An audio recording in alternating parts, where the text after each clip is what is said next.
نحمده ونصلي على رسوله الكريم اما بعد فاعوذ بالله من الشيطان الرجيم بسم الله الرحمن الرحيم يا أيها الذين آمنوا اذكروا الله ذكرا كثيرا آمنت بالله صدق الله مولانا العظيم وقال الله تبارك وتعالى في شأن حبيبه بسم الله الرحمن الرحيم إن الله وملائكته يصلون على النبي يا أيها الذين آمنوا صلوا عليه وسلموا تسليما اللهم صل على سيدنا ومولانا محمد وعلى آله وصحبه أجمعين۔ معزز سامعین، آپ سب احباب سے آج مخاطب ہوتے ہوئے بہت اچھا محسوس ہو رہا ہے۔ الحمدللہ آپ احباب اپنے گھروں سے، اپنے علاقوں سے نکل کر سفر کرتے ہوئے اور خدا کی زمین پر سیر کرتے ہوئے منزل اپنے ذہن میں رکھتے ہوئے درگاہ اللہ با شریف پہنچے ہوں، یہ بہت بڑی سعادت اور خوش قسمتی ہے۔ الحمدللہ اس سفر کے دوران آپ نے بہت سارے مناظر دیکھے ہوں گے۔ اس سفر کا حصہ تکالیف ایک اہم حصہ ہوتی ہیں، وہ بھی یقیناً آپ نے محسوس کی ہوں گی، کیونکہ گرمی کی شدت ہے، گرمی کی موسم ہے، تو اس حوالے سے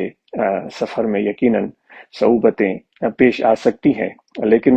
جب انسان کے ذہن میں ایک منزل ہو، ایک مقصد ہو، اس مقصد کو پانے کی تمنا ہو، تو پھر وہ تکلیفیں، وہ پریشانیاں، وہ ساری انسان کو پریشان نہیں کرتی، بلکہ اس سے اور اس کا حوصلہ بڑھتا ہے، اس کی ہمت بڑھتی ہے اور جذبہ زیادہ بڑھتا ہے۔ تو اس صعوبتیں اور تکلیفیں برداشت کرنے کے ساتھ ساتھ آپ نے خدا کی اس زمین پر بڑے اچھے اچھے نظارے دیکھے ہوں گے۔ اس تپتی ہوئی دھوپ میں اور شدید گرم موسم میں آپ نے اس دھرتی پر، اس زمین پر جس کو اللہ تعالیٰ نے تخلیق کیا ہے، بڑے خوبصورت درخت بھی دیکھے ہوں گے کہ کس طرح وہ اللہ تعالیٰ کی اس دھرتی کو اپنی بساط کے مطابق اس تپتی ہوئی دھوپ سے اور گرمی کی شدت سے بچانے کی کوشش کر رہے ہیں۔ ان درختوں پر کہیں کہیں آپ کو لگے ہوئے پھل بھی نظر آئے ہوئے ہوں گے۔ ان پھلوں میں کس قدر غذائیت موجود ہے، اور جس سے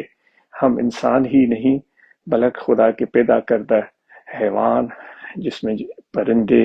اور دیگر جانور آ جاتے ہیں، وہ سب مستفید ہوتے ہیں۔ اور اس کے ساتھ آپ نے لہلہاتے کھیت بھی دیکھے ہوں گے کہ کس طرح وہ کھیت اس شدید گرمی کے موسم میں بھی خدا کی شان ہے، جہاں انسان باہر کھڑا نہیں ہو سکتا، لیکن وہ بڑے نازک اور نرم وہ پودے دھوپ کی شدت کو برداشت کرتے ہوئے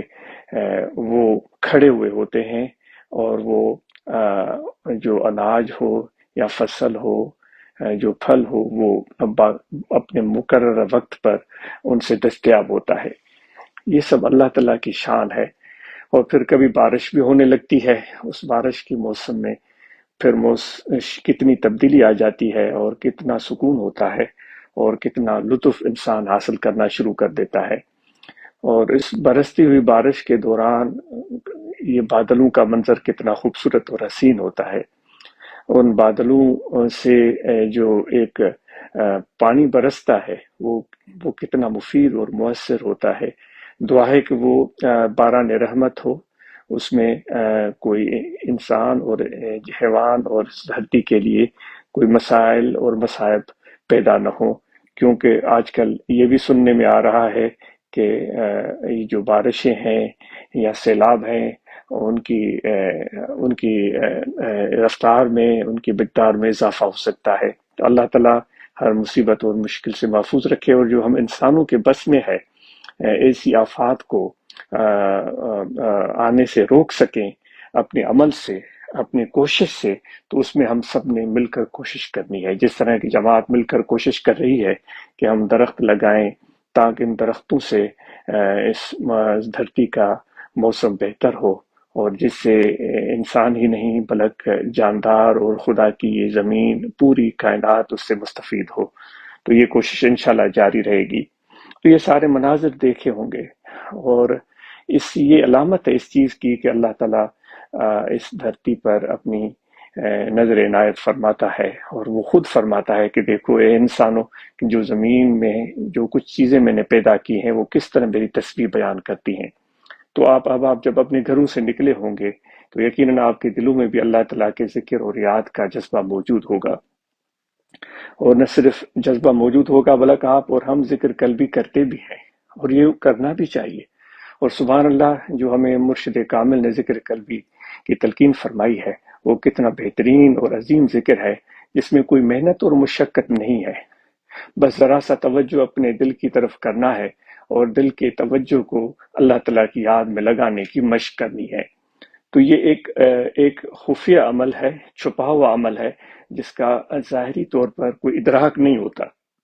لیکن یہ تعلق ایسا تعلق ہے جو ذکر کرنے والے بندے کو اس چیز کا ادراک ہوتا ہے، اور جس کا ذکر کیا جا رہا ہے اللہ تعالیٰ کی ذات وہ اس حقیقت کو جان رہی ہوتی ہے۔ حتیٰ کہ بعض احادیث میں تو یہاں تک آیا ہے کہ جو انسان کے ساتھ موجود فرشتے ہیں ان کو بھی اس چیز کا ادراک نہیں ہوتا۔ تو کل قیامت کے دن جب خدا کی بارگاہ میں ایسے انسان پیش ہوں گے اور وہ سارے نامہ اعمال فرشتے اللہ تعالیٰ کی بارگاہ میں پیش کریں گے، تو اللہ تعالیٰ ان سے پوچھے گا کہ کیا اس کا یہی عمل تھا؟ تو فرشتے یہی عرض کریں گے، اے یا رب العالمین، اے میرے پروردگار، جو تم نے ہمیں علم دیا جو ہم جان سکے وہ ساری چیزیں ہم نے اس میں نوٹ کر لی ہیں۔ تو خدا ان کو فرمائے گا کہ اس کا ایک ایسا تعلق میرے ساتھ تھا جس کا پتہ آپ فرشتوں کو بھی نہیں ہے، کیونکہ وہ اپنے من میں، اپنے دل میں، اپنے روح میں مجھے یاد کرتا تھا، اس عمل کو میں ہی جانتا تھا، تو آج میں ہی اس کو اجر عطا فرماؤں گا۔ تو یہ بہت بڑی ایک خاص چیز ہے ذکر قلبی۔ تو اس ذکر قلبی کے کرتے ہوئے جب آپ نکل رہے ہوں گے تو کیا آپ نے اس چیز کا احساس اور ادراک کیا ہوگا، جب آپ نے سفر اختیار کیا، کہ جتنی بھی روئی زمین پر چیزیں ہیں وہ سب اللہ تعالیٰ کا ذکر کرتی ہیں۔ تو اس لیے تو کہا گیا ہے کہ کسی بھی چیز کو بلا وجہ ضائع مت کریں۔ جیسے کہ ہم درختوں کو کاٹ دیتے ہیں، ہم ان کی ٹہنیوں کو توڑ دیتے ہیں، ان کے پتوں کو نوچتے ہیں، ان چیزوں کو بلا ضرورت اس طرح ضائع کرنا نہیں چاہیے، کیونکہ جو ہم ذکر والے ہیں اور اللہ والوں کی صحبت یافتہ ہیں، ہمیں ان چیز کا احساس ہے کہ یہ درخت بھی اللہ تعالیٰ کا ذکر کرتے ہیں، ان کی شاخیں، ان کی ٹہنیاں، ان کے پتے، وہ بھی اللہ تعالیٰ کا ذکر کرتی ہیں۔ تو بلا وجہ کسی بھی عمل کو سر انجام دینا جس کا کوئی فائدہ نہیں ہو، تو یہ اہل طریقت کو، اہل دل کو، مرشد کامل کے متعلقین کو زیب نہیں دیتا۔ تو انشاءاللہ یہ بہت اچھا ایک احساس ہے اور اچھا وقت ہے کہ کووڈ کی وبائی صورتحال میں کمی آ رہی ہے اور بہتری آ رہی ہے، اور اس کووڈ-19 کی وجہ سے جو اتنا عرصہ یہ محفل ماہانہ منعقد نہیں ہو سکی، الحمدللہ اللہ تعالیٰ کا کرم ہے اور دوستوں کی محبت، حضور علیہ الصلوۃ والسلام کی فیض اور مرشد کامل کی نظر عنایت سے آج یہ ممکن ہے کہ ہم دوبارہ اس سلسلے کو شروع کرنے کے قابل ہوئے۔ دعا ہے کہ یہ سلسلہ اسی طرح جاری و ساری رہے۔ تو یہ اتنی ساری نعمتیں جس کا ہم ذکر کر رہے تھے، ان نعمتوں کی شکر ادائی ہم پر لازم ہے کہ تاکہ اللہ تعالیٰ کی نعمتوں میں اور بھی اضافہ ہو۔ جب بھی ہم سبوں کو بیدار ہوں تو ہم سب اہل ذکر، اہل دل جو مرشد کامل سے محبت رکھتے ہیں، تو بیدار ہوتے ہوئے کم از کم ان چیزوں کو ہم ضرور یاد کریں جو نعمتیں اور احسان اللہ تعالیٰ نے ہم پر کیے ہیں، ان کو ہم ضرور یاد کریں، کیونکہ اللہ تعالیٰ خود فرماتا ہے کہ اگر تم میرے نعمتوں کا تذکرہ کرو گے تو میں تمہارے نعمتوں کا یعنی شکر ادا کرو گے تو میں تمہارے نعمتوں کو بڑھا دوں گا۔ تو ہم اکثر و بیشتر شکایت کی صورت ہی زبان پر لے آتے ہیں، اس کے بجائے ہمیں اللہ تعالیٰ کے نعمتوں کی شکر ادائی زبان پر اور دل میں تو ہر وقت اس چیز کا احساس ہونا چاہیے، تو یقیناً اللہ تعالیٰ کے انعام میں، احسان میں اور اضافہ ہوگا۔ ذکر قلبی کے تسلسل کو قائم رکھنا ہم سب کی یہ بہت اہم ذمہ داری ہے کہ ہاتھ کار کی طرف اور دل یار کی طرف۔ سب احباب کو یہ تاکید کی گئی ہے کہ کاروبار زندگی کو بھرپور طریقے سے سر انجام دیں، فضول بیٹھ کر اپنے وقت کو ہم ضائع نہ کریں۔ تو نوجوانوں کو خصوصاً یہ گزارش ہے کہ آپ سے بڑی توقعات و امیدیں وابستہ ہیں، تو نہ صرف آپ علم کے میدان میں آگے بڑھیں بلکہ اس کے ساتھ ہنر بھی ضرور حاصل کریں۔ جماعت کے احباب اس سلسلے میں کوششیں کر رہے ہیں کہ ایسے مراکز قائم کیے جائیں، ایسے سینٹر بنائے جائیں جہاں ہماری نوجوان نسل ہنر سیکھ سکے تاکہ وہ اپنے ذریعے معاش کو آسانی سے اختیار کر سکے۔ تو اس سلسلے میں ہم ان سب احباب کے پنجاب میں، سندھ میں، جہاں بھی وہ کوششیں کر رہے ہیں ان کے لیے دعا کرتے ہیں کہ اس کوشش میں اللہ تعالیٰ ان کو کامیابی دے کہ نوجوانوں کے لیے ایسے ادارے تشکیل دیے جائیں جہاں وہ ہنر سیکھ سکیں اور اس سے ان کی معاش میں بہتری آئے۔ اس کے ساتھ ہم سب کی یہ ذمہ داری ہے کہ اپنی صحت کا ہم خیال رکھیں،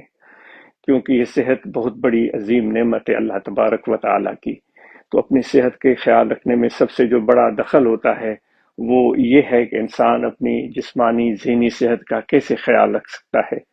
جسمانی صحت تو یہ ہے کہ آدمی کھانا ضرورت کے مطابق کھائے، جو حضور علیہ الصلاۃ والسلام کا بھی یہی ارشاد ہے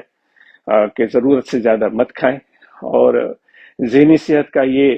ایک اہم ذریعہ ہے کہ بلا وجہ ہم اپنے آپ کو فضول سوچوں میں دماغ کو مصروف رکھنے کے بجائے کسی اچھے عمل میں مصروف ہو جائیں، کوئی کام کرنے میں مصروف ہو جائیں،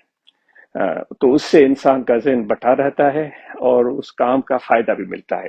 جو آدمی فارغ بیٹھے رہتے ہیں تو وہ یا تو فضول سوچیں ان کے ذہنوں کو پریشان کرتی رہتی ہیں، پھر وہ بعض اوقات ہم یہ سوچتے ہیں کہ بھائی میرے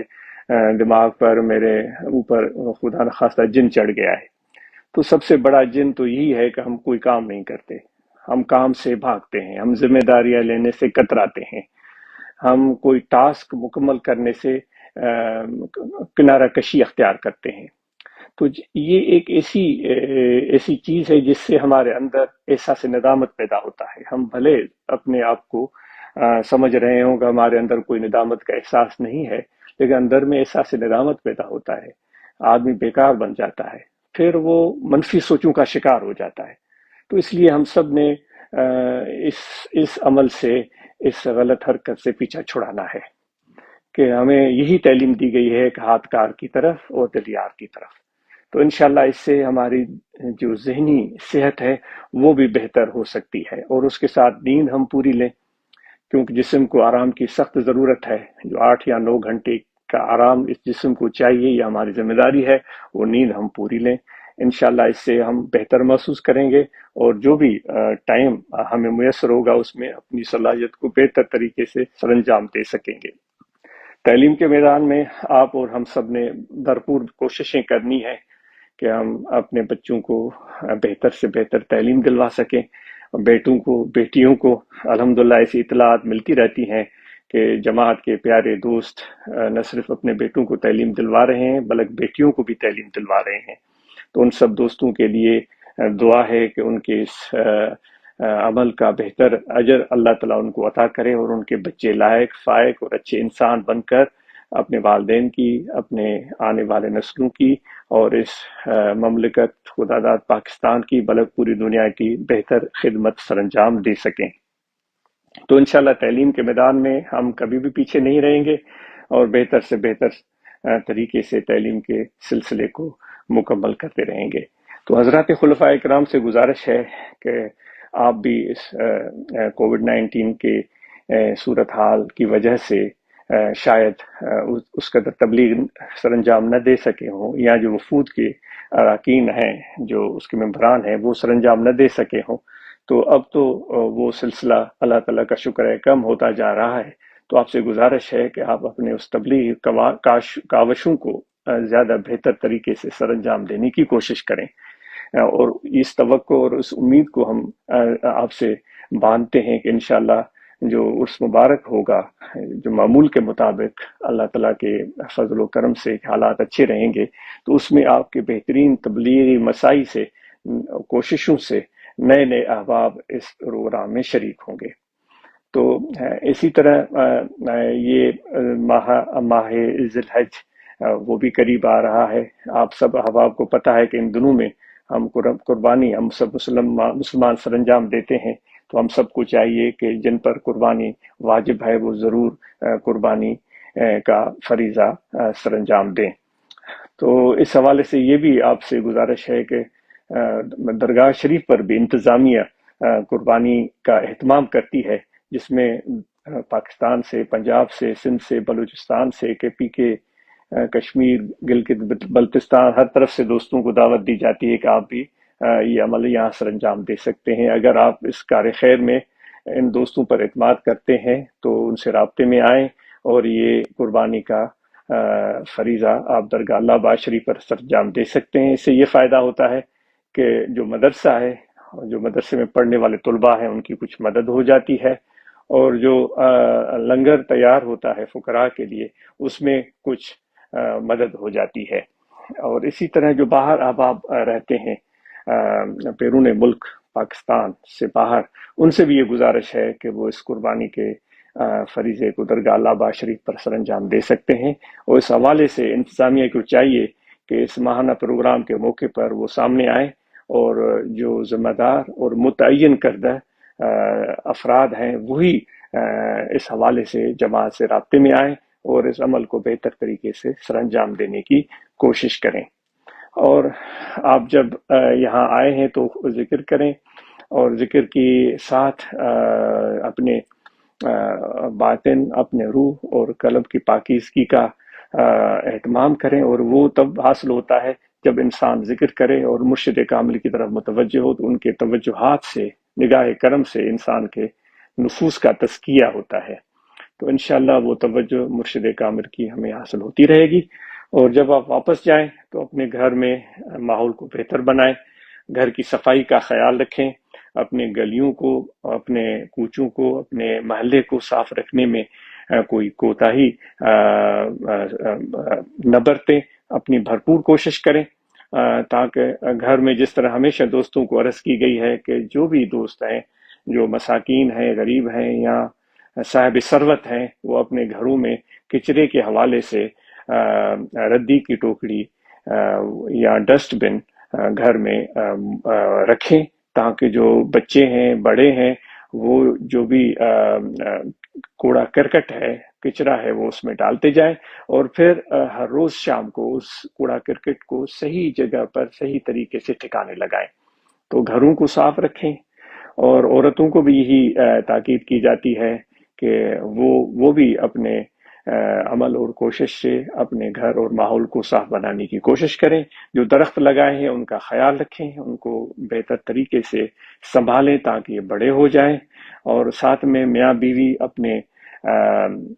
رویے کو باہمی بہتر رکھیں۔ باہمی اختلاف، انتشار، فساد سے فائدہ نہیں ہوتا، بلکہ گھر کے ماحول میں خرابی پیدا ہوتی ہے۔ میاں بیوی کا باہمی اعتماد اور محبت اور خلوص اور پیار، اور بلکہ میاں بیوی کو پیار کا اظہار کرنا بھی چاہیے۔ میرے آقا و مولا حضرت صلی اللہ علیہ وآلہ وسلم نے اپنے عمل سے اس چیز کو ثابت کیا ہے کہ اپنے ازواج مطہرات سے اپنے پیار کا برملا اظہار فرماتے تھے، اور ان کو آپ بوسہ دیتے تھے، گھر میں تشریف لاتے اس وقت بھی بوسہ دیتے، اور گھر سے باہر جاتے تو اس وقت بھی بوسہ دیتے تھے۔ یہ حضور علیہ الصلوۃ والسلام کا عمل تھا، ہم ان کے امتی ہیں، تو اپنے اس عمل کو بہتر طریقے سے گھر کے ماحول کو بہتر بنانے میں اور اپنے محبت کے اظہار کرنے میں کسی بخل سے ہم کام نہ لیں۔ اور جب گھروں کو واپس جائیں، اپنے فیملی ممبران کو، اپنے گھر کے افراد کو، اپنے بیٹے اور بیٹیوں کو، گھر والوں کو، ماں باپ کو عاجز کا بہت سلام اور دعائیں ان تک پہنچائیں، اور ان سے گزارش کریں کہ ہم عاجز کے اولاد کو، فیملی ممبرس کو اپنے دعاؤں میں یاد رکھیں۔ اور جو جمعیت علماء طاہریہ، جماعت اصلاح المسلمین، روحانی غلبہ جماعت کے احباب اپنے کام کو بھرپور طریقے سے سر انجام دیں، اور تبلیغ کے کام کو آگے بڑھائیں، تنظیم کے کام کو آگے بڑھائیں، برانچز میں قرآن مجید کی تعلیم کا اہتمام کریں، صحت کے حوالے سے بہتر کام سر انجام دیں، وہاں مراقبے کا اہتمام کریں، وفود تبلیغ کے لیے نکلیں۔ انشاءاللہ اس سے ہمارے بہتری اور فائدہ حاصل ہوگا۔ آپ سب کا بہت شکریہ، جزاکم اللہ خیرہ، وما علینا الا البلاغ۔